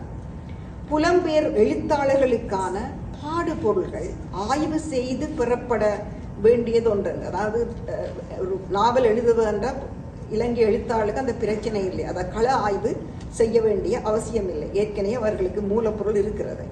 ஆனால் முதல் விசாரணை அறிக்கை தயாரிப்பது போல் அல்லது ஒரு கட்புலனாகிய சம்பவம் ஒன்றை கடித மொழியில் உறவினர் ஒருவருக்கு தெரிவிப்பது போல் படைப்பிலக்கியம் ஆகிவிடாது என்ற தெளிவு அவசியம். அதை என்ன மாதிரி நாங்கள் எழுதுகிறோம், அதை பாடு பொருளை விட அந்த அந்த அந்த பொருளை எவ்வாறு நாங்கள் பிரசன்ட் பண்ணுகிறோம் என்பதில் கவனம் தேவை என்ற கருத்தை அவர் இங்கே மிக அழுத்தம் திருத்தமாக முன்வைக்கிறார். இது தொகுத்து நோக்கும்போது நாவலின் தோற்றமும் வளர்ச்சியும் என்பது சிக்கலானது. ஆனால் நாவலின் தோற்றத்தையும் வரலாற்றையும் அரசியல் சமூக பொருளாதார பின்னணிகளிலே சிக்கலற்ற நடையில் ஆசிரியர் கூறுகிறார். இந்த நாவலில் பிடித்த விடயங்கள் என்று சொன்னால், அதாவது வாசிக்கும் பொழுது எனக்கு சந்தோஷமாக இருந்த விடயங்கள், அது ஆங்கில முதல் நாவல்கள், இந்தியாவின் முதல் நாவல்கள், இந்தியாவில் தமிழில் முதல் நாவல்கள், இலங்கையில் தமிழில் முதல் நாவல்கள் குறித்த கருத்துகளும் வாதங்களும் அந்நாவல்களின் பண்புகளும் எடுத்து கூறப்பட்டிருக்கின்றமை அது ஒன்று. இரண்டாவது, இலங்கை தமிழ் நாவல் வரலாற்றை காலகட்டங்களாக வகுத்து அவற்றை பிரதிநிதித்துவப்படுத்துவன என்று தாம் கருதும் நூல்களின் பண்பு நலன்களை ஆராய்தல். இது உண்மையா பார்க்க போனோம் என்று சொன்னால், இந்த விஷயம் சில பேருக்கு, அதாவது இப்படியான பகுப்பு வேண்டுமா, இந்த பகுப்பு சரியானதா, இந்த பகுப்பிலே இந்த நாவல்கள் தான் இந்த காலகட்டங்களை பிரதிநிதித்துவப்படுத்துகின்றனவா என்ற கேள்விகள் எல்லாம் எழலாம். ஆனால் அப்படி ஒரு கேள்விகளை எழுப்பக்கூடிய ஒரு நூலாக இது இருக்கிறதும் அது ஒரு சிறப்பு என்றுதான் நான் நினைக்கின்றேன். மூன்றாவது, நிறைவுரையில் காணப்படும் இலங்கையை தாயகமாக கொண்டவர்களின் ஆங்கில நாவல்களோடு தமிழ் நாவல் எழுத்துக்களை ஒப்பிட்டு அவற்றை மதிப்பீடு செய்கின்ற எத்தனம் அது மிக முக்கியமானது. இந்த நூல் தமிழ் இலக்கிய வரலாற்றில், குறிப்பாக இலக்கிய வரலாற்றை அறிய விரும்புவோருக்கு பயன்படக்கூடிய நூல். எனக்கு மிகவும் பயனுள்ளதாக இருந்தது. பரந்துபட்ட வாசிப்பு, விரிந்த நோக்குடைய மூத்த நாவல் எழுத்தாளரால் இது சாத்தியமாகி உள்ளது என்பது மகிழ்ச்சிக்கும் நன்றியறிதலுக்கும் உரிய விடயம். அடுத்த நூலுக்கு போகலாம். இந்த நூல் என்னுடைய பார்வையில் ஒரு முக்கியமான நூல். ஏனென்றால் அது இதுவரை காலம் வந்த தமிழ் நாவல் இலக்கியம் சம்பந்தமாக வந்த நூல்கள் பெரும்பாலும் தத்துவார்த்த அடிப்படையில், கால அடிப்படையில், அவர்கள் பேசிய கருத்துக்களின் அடிப்படையில் என்று தனித்தனியான போக்குகளை அடையாளம் கண்டு விமர்சிப்பதாகத்தான் அவை அமைந்திருந்தன. ஆனால் இவருடைய வாசிப்பு வரலாற்று ரீதியாக நாவலில் ஏற்பட்டு வந்த மாற்றங்கள், அவை சொல்லிய விடயங்கள் என்று அவற்றினுடைய கலை தராதரம் என்ற விஷயமும் அவருடைய கணிப்பிலே உள்வாங்கப்பட்டு செய்யப்பட்டிருக்கின்றது. அந்த அடிப்படையில் தான் சில நாவல்களை அவர் கணக்கில் எடுக்கவில்லை. அவற்றை பற்றி குறிப்பிட்டாலும் கூட அவற்றை தன்னுடைய எழுத்துக்கு உள்ளூர் கொண்டு வராமல் அவற்றை தந்திருக்கின்றார். ஆனால் அந்த என்னென்ன நாவல்கள் வந்தது என்ற குறிப்பை தந்திருக்கிற முக்கியமான விஷயம். இது சம்பந்தமாக நாங்கள் உரையாடல் நேரத்தில் விரிவாக உரையாடலாம். கூட்டத்தை விரைவாக முடிப்பதற்கு வசதியாக அடுத்த நிகழ்ச்சிக்கு போக இருக்கின்றேன். அடுத்ததாக பேச இருக்கின்ற இளம் படைப்பாளியும் கவிஞரும் ஒரு நூல் வெளியீட்டாளருமாகிய அகிலன் அவர்களை நான் பேசுமாறு அழைக்கின்றேன். ஏகரனுடைய அவனை கண்டீர்களா என்ற இந்த நூலை வாசித்த போது எனக்கு ஞாபகத்துக்கு வந்த ஒரு விடயத்தை சொல்ல விரும்புகின்றேன். நான் ஒரு இலங்கையில் இருந்தபோது ஒரு புடவை கடையிலே அது பெரிய ஒரு முகல் ஒன்று. அந்த புடவை கடையிலே இவரை எனக்கு காட்டி இந்த பொடியனை தெரியுமான்னு சொல்லி யார் எழில்வேந்தன் அவர்கள், உங்களுக்கு எல்லோருக்கும் தெரியும் எழில்வேந்தன், முக்கியமான ஒரு ஒளிபரப்பாளர், இப்போது ஆஸ்திரேலியாவில் இருக்கிறார், நீலாவணனுடைய மூத்த மகள். அவர் கேட்டபோது எனக்கு ஆச்சரியமாக இருந்தது. அப்போதுதான் இவரை காட்டி இவர் தான்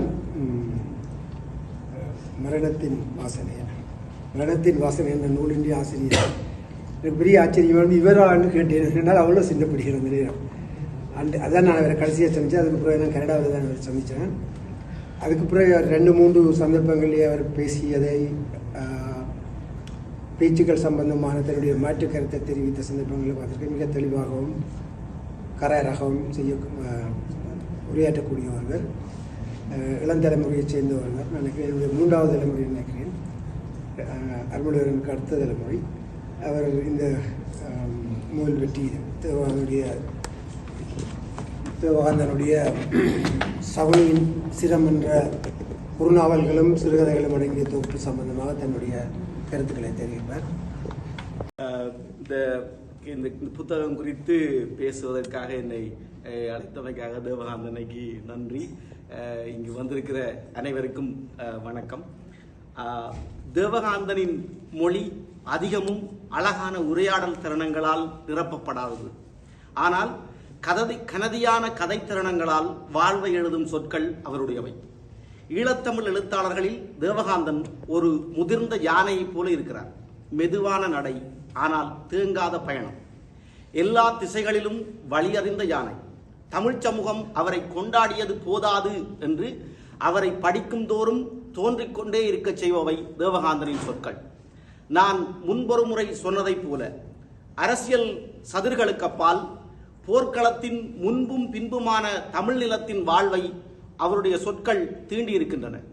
ஓயாமல் தமிழ் நிலத்தின் வாழ்வை பாடும் பாணனவர்.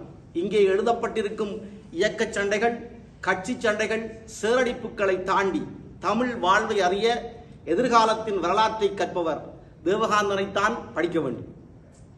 தாங்கள் தவறவிட்ட தருணத்தை, மனிதர்களை, இளமையை, ஆசையை மறுபடியும் சந்திக்கும் மனிதர்களின் கதைகள் இவை என நான் எண்ணுகிறேன்.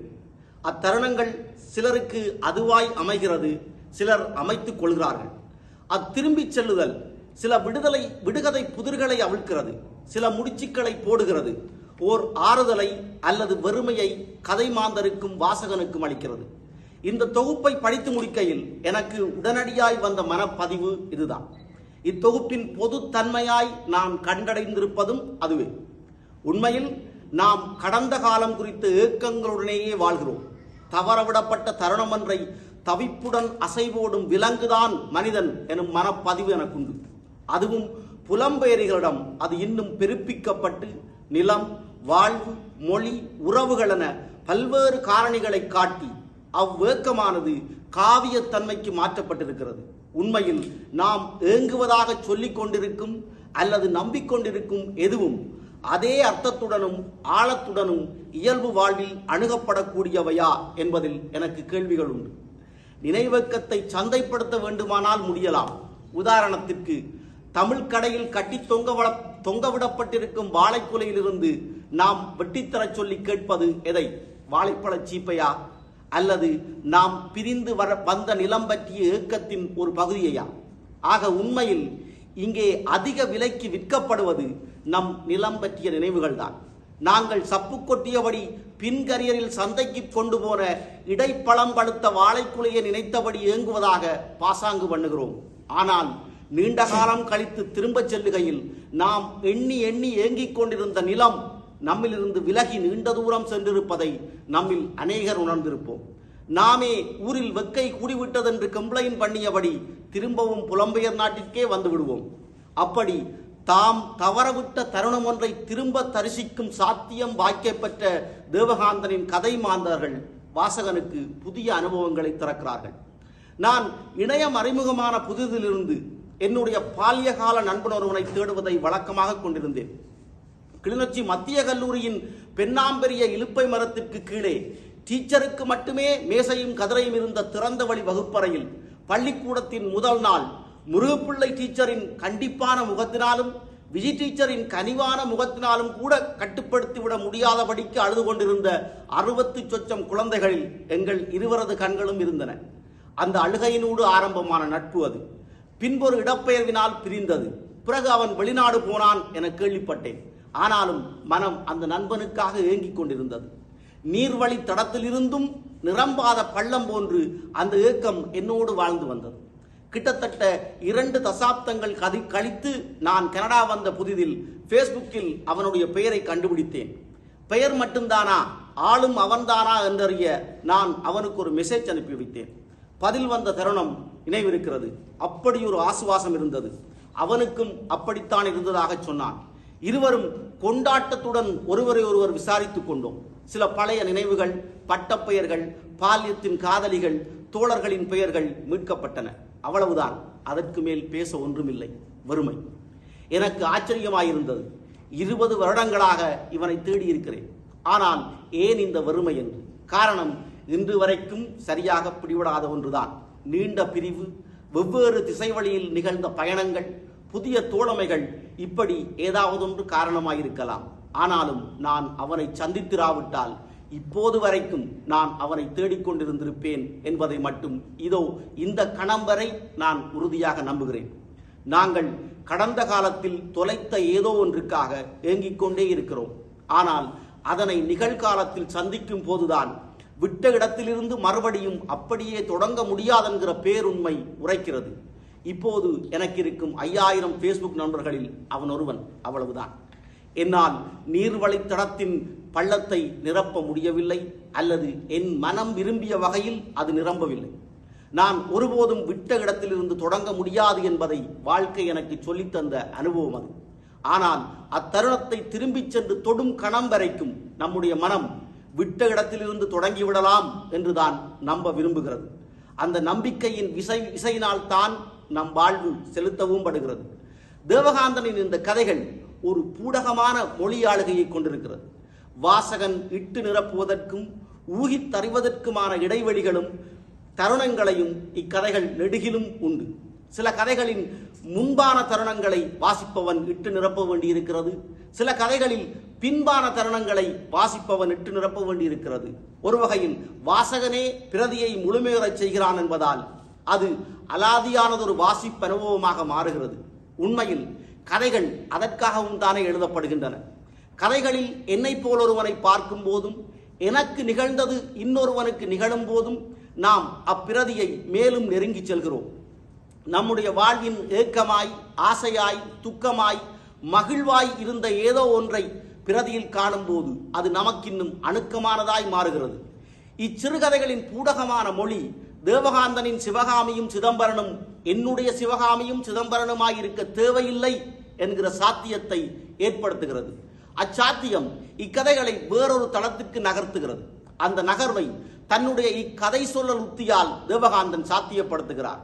வாசிப்பவர் தன் வாழ்வு அனுபவம் கொண்டும் வார்த்தைகள் கொண்டும் கதைகளை தன்னுடையதாக்கும் சாத்தியம் கொண்ட படைப்புத்தியாக அதை நான் காண்கிறேன். ஆனால் அதுவே ஒரு முழுமையின்மையின் உணர்வையும் நமக்கு அளிக்கிறது என்பதையும் இங்கே நான் சொல்லித்தான் கடந்தாக வேண்டியிருக்கிறது. இத்தொகுப்பின் பொதுத்தன்மையாய் நான் உணர்ந்த கடந்து வந்த தருணங்களை மீளத் தரிசித்தல் என்கிற தன்மைக்குள் வராத 3 கதைகள் இத்தொகுப்பில் உண்டு. தரிசனம், நாகமணி மற்றும் விளாத்து நிலம். வெம்மை நிலத்தின் அனலை தன்னகத்தே கொண்டிருக்கும் கதைகள் இவை என்று நான் என்னளவில் கருதுகிறேன். மனிதர்கள் தங்களை புதிய நிலத்தில் பதியனிடுகிற தொடக்கத்தை, காடுவெட்டி மூலையில் இருக்கும் வேப்ப மரத்தின் கீழ் ஒரு நாகதம்பிரானை, அம்மனை உருவாக்கி அவர்களை தம் காவலுக்கு நிறுத்தும் வெக்கை நில மனிதர்களின் நம்பிக்கையை பேசுகிறது தரிசனம் என்கிற கதை. நாகத்தின் தரிசனத்திற்கு காத்திருக்கும் இந்த கதையில் சொற்கள் சுருண்டு சுருண்டு காற்றிலேறி கோயில் சூழலெங்கும் அலைந்து திரிந்தன என்று தேவகாந்தன் எழுதுவது அவருடைய மொழி நர்த்தனம் அன்றி வேறென்ன. வழிதவறும் வாய்ப்புகளையும் ஆசையையும் கடந்து ஒருவன் தன் சுயத்தை கண்டடையும் ஒரு தருணத்தை எழுதிச் செல்கிறது நாகமணி என்கிற கதை. வெக்க நிலத்தின் தனித்த பெண்களின் ஒரு உதாரணம் வண்ணக்கிளி.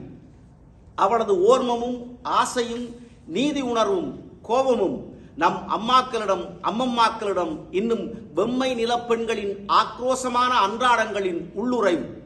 வண்ணக்கிளிகள் கோவலன்கள் வீடு திரும்புகையில் மாணிக்க பரல்கள் கொண்ட சிலம்புகளை பரிசளிக்கிறவர்கள் அல்ல. அவர்கள் தம் விடுதலையை தமக்கே பரிசாக்கி கொள்ளும் அளவு ஓர்மத்தையும் கோபத்தையும் தகிக்கும் நிலம் அவர்களுக்கு வழங்குகிறது. அதனால்தான் அவர்கள் விளாத்தி நிலங்களின் காவல் தெய்வங்களாகிறார்கள். சகுனியின் சிரம் என்பதும் ஒரு வகையில் திரும்பிச் செல்லும் தருணங்கள் பற்றிய கதைதான். குருசேத்திரத்தில் நின்று கொண்டு அங்கதத்தில் காந்தாரி மணப்பெண்ணாக அஸ்தினாபுரம் புறப்படும் காலத்திற்கும் ஆசைகளின் அரசனான சகுனி தன் பகடைகளின் பேராசை பசிக்கு அக்காலின் மகிழ்ச்சியை இரையாக்கினானா எனும் கேள்வியை கிருஷ்ணனின் கண்கள் கொண்டு பார்க்கிறது. பாரதத்தில் எல்லா பேராசைகளுக்கும் அறமீறல்களுக்கும் சகுனியின் சிரத்தின் மீது எல்லா பேராசைகளும் அறமீறல்களும் சகுனியின் சிரத்தின் மீது எழுதப்பட்டதான ஒரு வாசிப்பின் சாத்தியத்தை அது நமக்கு அளிக்கிறது. ஆனால் என் பார்வையில் லங்காபுரம் எழுதியவரிடமிருந்து சகுனியின் சிரம் என்கிற தலைப்பில் கதை வரும்போது அது அப்பிரதிக்கு வேறொரு நிறத்தையும் எதிர்பார்ப்பையும் வாசகனுக்கு அளிக்கிறது, எனக்கு அளித்தது.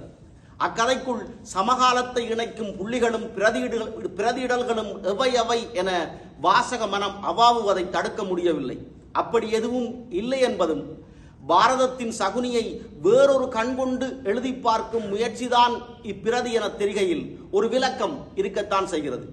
வேறொருவரின் வாசிப்பில் அது அணுக்கத்தை கொடுக்கவும் கூடும்.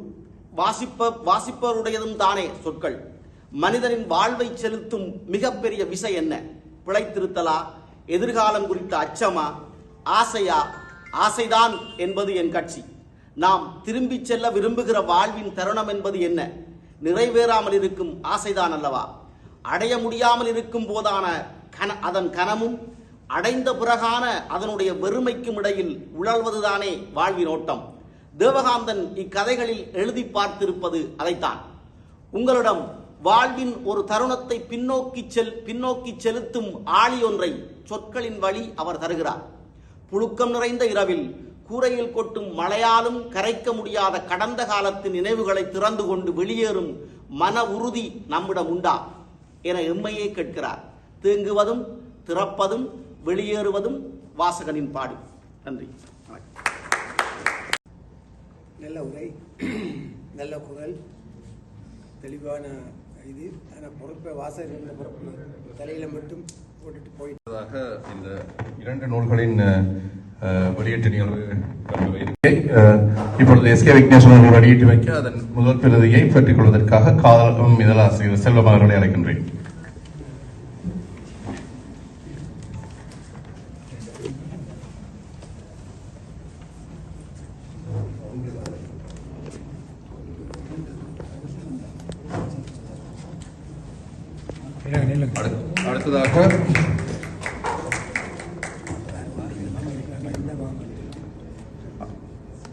அடுத்ததாக சிறப்பு பிரதியை வெளியிட நிகழ்வு இருக்கின்றது. இந்நூலின்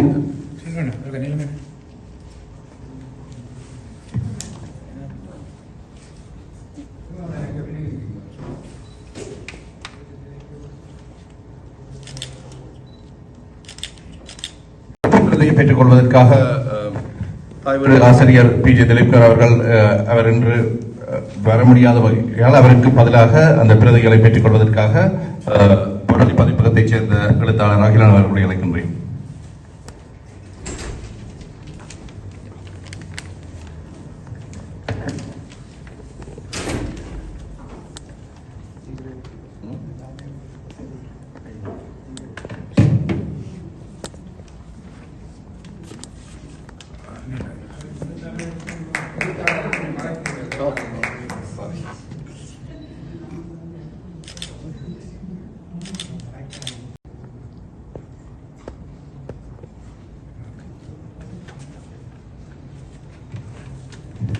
நன்றி.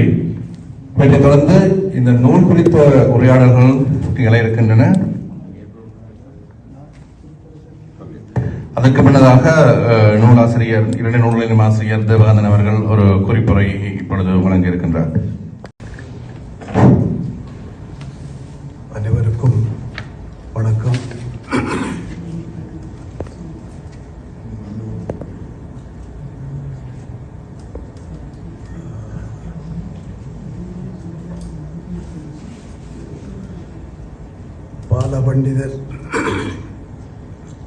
பாலபண்டிதர் வகுப்பில் சிறு பயிற்சியும்,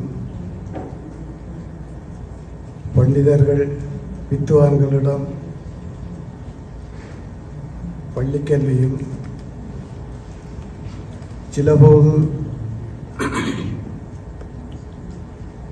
BA MA பட்டதாரி ஆசிரியர்களிடமும் கல்வி பெற்ற நான் ஒரு கல்வி புலம் சார்ந்த ஒரு விஷயத்தை குறித்து நூல் எழுத முடியுமா என்று எனக்குள்ளேயே ஒரு கேள்வி எப்போதும் இருந்து வந்தது. ஆனாலும் தீவிர வாசிப்பின் மூலம் அந்த இடைவெளிகளை கடக்க முடியும் என்று நான் நிச்சயமாகவே நம்பியிருந்தேன். 2001ஆம் ஆண்டு இறுதிப் பகுதியில் என்று நினைக்கிறேன், வேதசாயகுமாரின் இலங்கை சிறுகதைகள் பற்றிய கட்டுரை ஒன்று காலம் இதழில் வந்திருந்தது. அதில் அவர் இலங்கை முற்போக்கு எழுத்தாளர்களுடைய அத்தனை சிறுகதைகளையுமே கலைத்தரமற்றவை, பிரச்சார நெறி உள்ளவை என்று பூரணமாக அனைத்தையும் நிராகரித்தார். அந்த நிழலை ஈடுபடுத்த நண்பர்களோடு உரையாடினேன். ஆனால் போதுமானதாக எனக்கு தெரியவில்லை. வேத சகாயகுமாருக்கு பதிலளித்த முயற்சித்து சம்பூர நிராகரணம் என்ற தலைப்பில் ஒரு நீண்ட விமர்சன கட்டுரை எழுதினேன். அந்த கட்டுரைக்கு நிறைய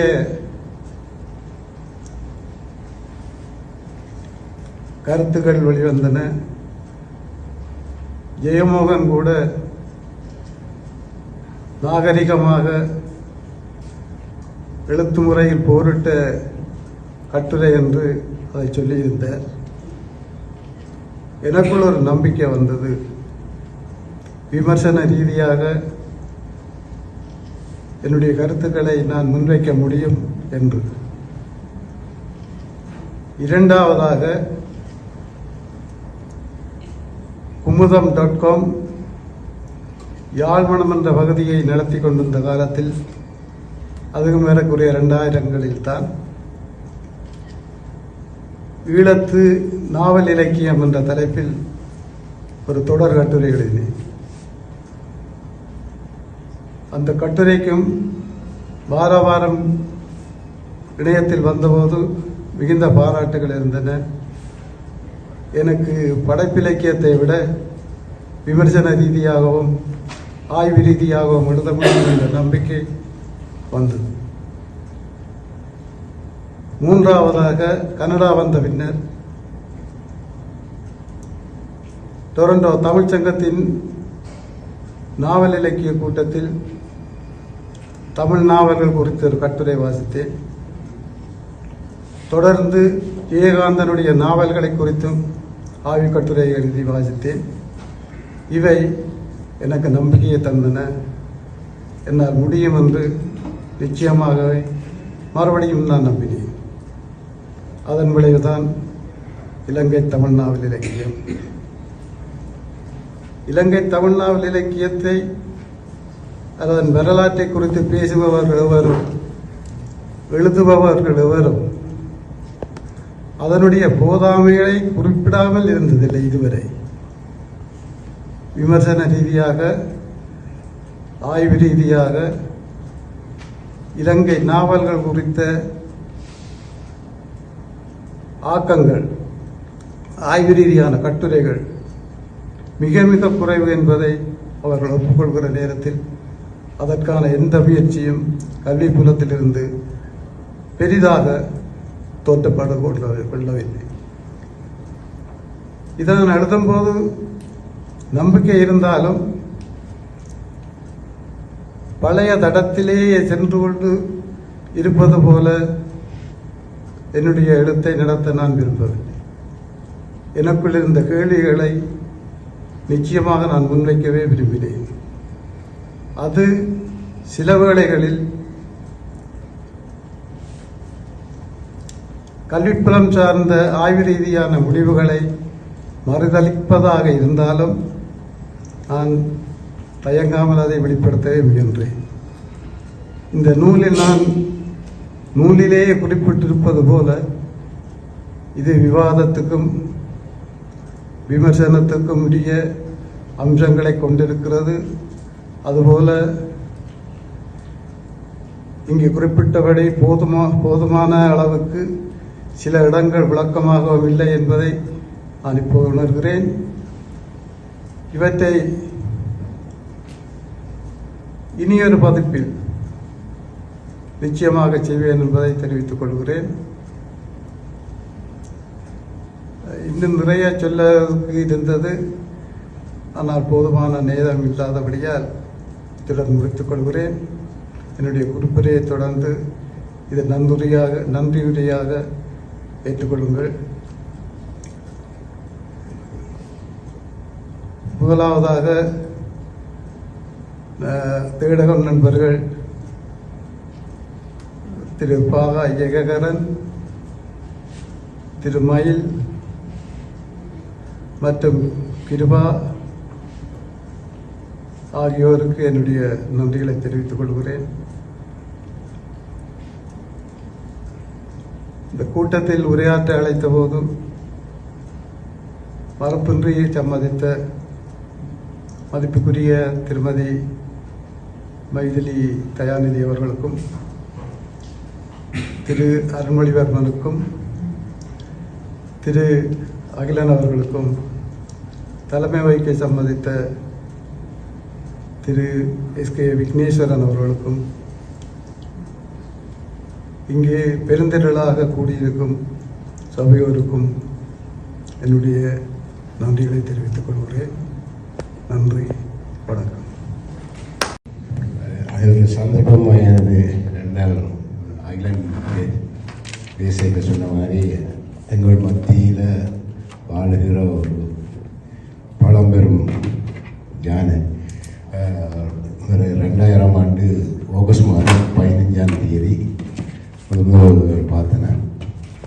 அது நான் கருவச்சதை ஒரு பகுதி வாய்ச்ச முடிய அவளோடு சந்தித்து உரையாடணும். இன்றைக்கு தொடர்ந்து எழுத்துக்காக அப்படி வாழ்கிறார்கள் வலுகுறையுது பிறவுல சொல்லலாம். தொடர்ந்து எழுத்துக்காக நான் அறிய இந்த 20 வருஷம் 25 வருஷம் வாழ்ந்து கொண்டிருக்கிற எங்கள் மத்தியில் வாழ்ந்து கொண்டிருக்கிறார். உண்மையிலே நாங்கள் ஒரு பெருமைப்படக்கூடிய விஷயம். இந்த கனடா தமிழ் இலக்கிய காலங்கள் பெருமைப்படக்கூடிய விஷயம். அதுக்கு எனக்கு ஒரு சந்தர்ப்பம் வர வாழ்க்கையில் எப்படி சந்தர்ப்பங்கள் கிடைக்குமோ தெரியாது. மற்றது அதை விட எழுத்துக்களை விட ஒரு நல்ல மனுஷன், அன்பானவர். அவருடைய படைப்புகளை பற்றி நான் பேசல, அது வேறு விஷயம். நான் ஆனால் கனவில் அறிய முதலே நான் கனவுச்சதையே 2000 ஆண்டுக்கு முதல் வாய்ச்சபடியாகத்தான் நான் தமிழக மகாநாட்டில் தெளிப்பை சந்திச்சிருக்கிறேன். அதில் ஒரு விஷயத்துக்கு நான் பதில் சொல்ல வேணும்.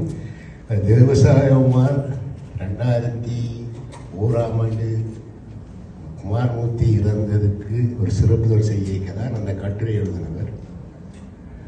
அந்த கட்டுரையோட எனக்கு உடன்பாடு இருக்கு இல்லைன்றது வேறு. ஏறத்தாழ எனக்கு அது உடன்பாடு இருக்கு. எப்படி பேராசிரியர் கைலாசபதி சிவத்தம்பியாக்கள் ஒரு மற்ற பக்கத்தை எஸ்போவை அல்லாட்ட தலைசிங்கத்தை அல்லாட்ட மகாவியை ஒதுக்கின மாதிரி இவர் இங்கேயான முற்று பக்கத்தால் இவர் அடிச்சிருக்கார். ஆனால் தேவானந்தன் அந்த கட்டுரையை காலத்துக்கு தந்திருக்கலாம். ஏனென்றால் அந்த கட்டுரை பெரிய விவாதங்கள் எழுதி, சாந்தன் ஒரு பெரிய கட்டுரை எழுதி எனக்கு அனுப்பி நான் காலத்தில் போட்டேன். நான் அதுக்கு எதிராக. ஆனால் அந்த கட்டுரையை இப்போ பார்க்க கிடைக்குமா? அது எனக்கு இப்போ தான் ஒரு புதுச்செய்தி. நீங்கள் அதை பற்றி அந்த கட்டுரை ஒரு திவசமான கட்டுரை நீண்ட காலமாக பேசப்பட்டு கொண்டே வருகிறது. அந்த அந்த அந்த கட்டுரை இப்போ கூட போடலாம். ஆனால் இப்போ தேவசமாக இறந்துட்டார், அவர் அதுக்கு பதில் சொல்ல இயலாது. அது அது ஒரு சின்ன பிடிப்பு இது. மற்றது விவசாய திருவாரூர் நீண்ட நாள் சுகபலமாக வாழ்ந்து இன்னும் பல விஷயங்களை எழுத வேண்டும் என்று வாழ்த்து வருகின்றேன். ஓகே, என்ன சொன்னால் நான் ஒரு விஷயத்தை சொல்லிக்கொண்டு இதில் எல்லாரும் சொன்ன விஷயம் வந்து என்னென்னா மிக நீண்ட காலமாக வந்து தொடர்ச்சி எழுதி கொண்டிருக்கிறது. ஆனால் அந்த தொடர்ச்சி எழுதி கொண்டிருக்கின்ற ஒரு விஷயம் மட்டுமில்லை தேவானந்த முக்கியத்துவம்.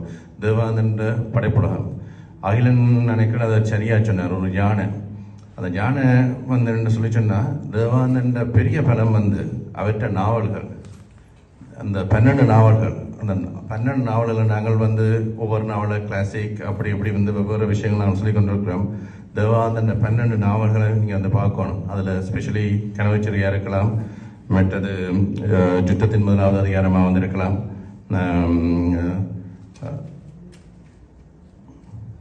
கலிங்கல வந்து அதில் வரக்கூடிய அந்த தத்துவ விசாரணைகளாக இருக்கலாம்.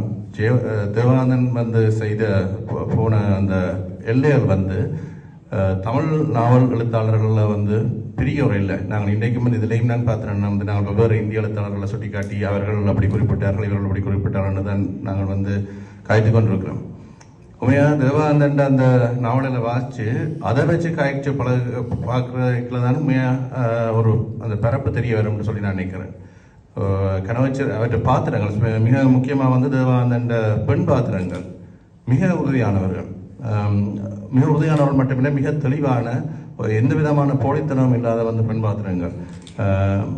ஸ்பெஷலி ராஜி, கனவச்சிறையில் வர ராஜியாக இருக்கட்டும், விதியில் வர அந்த பெண் பாத்திரம் பேர் மறந்துட்டது வந்து அந்த பெண் பாத்திரம் வந்து உருவாகின விதமாக இருக்கட்டும். நினைக்கிறேன் தேவானந்தன் நாவலில் நான் முதல் வாய்ச்சது வந்து விதி தான். அதில் அந்த விதி இது என்ன பிறகு தேவானந்தன் பெரிய அந்த படம் இதை பார்த்துட்டு அப்போ அந்த நேரத்தில் இந்த வாசிப்பில் வந்து சுஜாதா தேவானந்தனை பற்றி சொல்லியிருக்கிறேன் என்று அந்த இதெல்லாம் வந்து தரேன். நான் தேவானந்தனை ஃபர்ஸ்ட்டாக சந்தித்தது வந்து மிடில் ஃபீல்ட் அண்ட் ஸ்டீல்ஸில் இருக்கிற அந்த டிம் ஹோட்டல்ஸில் டேனியல் ஜீவா தான் அந்த சந்திப்பு ஒருங்கிணைச்சவர். ஆனால் அது இவ்வளவு பெரிய ஒரு படைப்புலகத்தை உருவாக்கின தேவானந்தனோட நீங்கள் இருந்து காய்க்கிறீங்க என்று சொன்னால் இதில் கனவேருக்கு அந்த அனுபவம் இருக்கும் நினைக்கிறேன். டிம் ஹோட்டல்ஸ் அந்த காஃபி டேபிளில் தேவானந்தன் அங்கால பக்கம் இந்த காய்க்கிறது இங்கால பக்கம் இருக்கிறவங்களுக்கு கேட்காது, அவ்வளோ மில்லமாக தான் காய்ப்பேன். இன்றைக்கு நீங்கள் இதில் வந்து இன்டர்வியூஸ் நான் அப்போ காய்க்கிறது தேவானந்தன் வந்து இதுலேருந்து காய்க்க தொடங்கி கொஞ்சம் கொஞ்சமாக கேட்டு கடைசியாக நான் இங்கே பக்கத்தில் வந்து இருந்துருவேன். அப்படின்னா தான் தேவானந்தன் காய்க்கிறது வந்து இருக்கும். ஆனால் அந்த கதைக்கிறதில் வந்து என்ன சொன்னால் வந்து அவர் ஒருக்காமல் தேவானந்தன் ஒரு விஷயத்தை இருக்கிறது, ஒரு ஆக்கள்கிட்ட இருந்து ஒரு நாவல் எடுக்கிறது மாதிரி, ஒரு புத்தகம் எழுத பண்ணுற மாதிரி கஷ்டமான விஷயம் தான் தேவானந்தனை வந்து கதைக்கப்படுறது. எனக்கு பேர் மறந்துட்டது. தனியா தீபாக்கள் வந்து அந்த ஒரு யூடியூப் இது மாதிரி ஒன்று சேர்க்கல தேவானந்தன் வந்து ஒரு பெரிய ஒரு இன்டர்வியூ ஒன்று வந்து செய்திருந்தது. நினைக்கிறேன் அதில் எத்தனை பேர் அதை பார்த்தீங்கன்னு தெரியாது. தேவானந்தனை பற்றி வந்திருக்கக்கூடிய ஒரு பெரிய டாக்குமெண்டேஷனாக வந்து அதுதான் வந்து இருக்கணும். அந்த இன்டர்வியூ தான் வந்து இருக்கணும். மிக இதான இது. ஏன் நான் இதை சொல்றேன்னு சொல்லி சொன்னால் சில நேரம் என்னன்னு சொன்னால் வந்து பெரிய விஷயங்கள் வந்து தூரத்தில் இருக்கிறவங்க எங்களுக்கு தெரியும், எங்களுக்கு பக்கத்தில் இருக்கிறவங்கள அப்படி ஒரு விஷயம் வந்து தெரியறதே இல்லை. எங்களுக்கு பக்கத்தில் ஒரு பெரிய ஒரு விஷயம் இருக்குது, தேவானந்தன் ஒரு விஷயம் வந்து இருக்குது. அதை நாங்கள் வந்து பெருமைப்படணும். இன்றைக்கு அந்த அது எனக்கு திருப்பி சொல்லணும். அதுதான் ஜானை மிக மெல்லமாக அசைபோட்டு இதண்டி தனது தடங்களை வந்து ஆழமாகவும் தெளிவாகவும் தடம் பதிச்சு வர அந்த ஜானை. அப்போ ஜானை இந்த காலத்தில் நாங்கள் வாழ்ந்து சந்தோஷம். இதில் கலந்து அவ்வளவு இருக்கும் நன்றி சொல்லிக்கொண்டு விடைபெறுகின்ற இந்த நிகழ்ச்சி மித்திரன் வருகிறது. நன்றி, வணக்கம். இவ்வளவு நேரமும் இந்த நிகழ்வை கண்டு களித்திருப்பீர்கள் என்று நம்புகின்றோம். இந்த நிகழ்வை நீங்கள் மட்டும் பார்வையிடாமல் மற்றவர்களுக்கும் பகிர்ந்து கொள்ளுமாறு உங்களை அன்போடு கேட்டுக்கொள்கிறோம். மீண்டும் ஒரு முறை உரையாற்றியவர்களுக்கும் எழுத்தாளர் சிவகாந்தன் அவர்களுக்கும் விழா குழுக்களுக்கும் எங்களுடைய அன்பையும் பாராட்டுக்களையும் தெரிவித்துக் கொண்டு மீண்டும் ஒரு முறை கடையத்தாரின் நம்மவர் நிகழ்வோடு உங்களை சந்திக்கும் வரை உங்களிடமிருந்து விடை பெறுபவர் கிருபா கந்தையா. நன்றி, வணக்கம்.